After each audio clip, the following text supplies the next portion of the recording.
أعوذ بالله من الشيطان الرجيم بسم الله الرحمن الرحيم واعتصموا بحبل الله جميعا ولا تفرقوا তোমরা সবাই আল্লাহর রজ্জুকে শক্তভাবে আঁকড়ে ধরো আর তোমরা পরস্পর বিচ্ছিন্ন হয় না।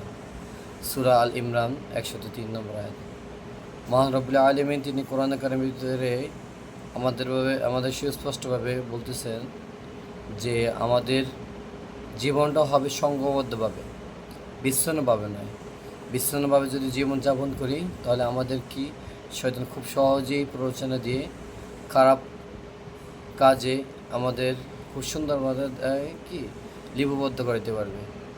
আমাদের খুব সহজে প্ররোচনা দিয়ে আমাদের দ্বারা বিভিন্ন প্রকারের অসৎ কর্মকাণ্ড করতে পারবে। এই জন্য আমরা সবাই নিজেদের জীবনকে সংঘবদ্ধভাবে নিজেদের জীবন পরিচালনা করি এবং আল্লাহর দ্বীনকে প্রতিষ্ঠা করার জন্য আমরা সংঘবদ্ধভাবে প্রচেষ্টা চালাই। আসসালামু আলাইকুম ওয়া রাহমাতুল্লাহি ওয়া বারাকাতুহু।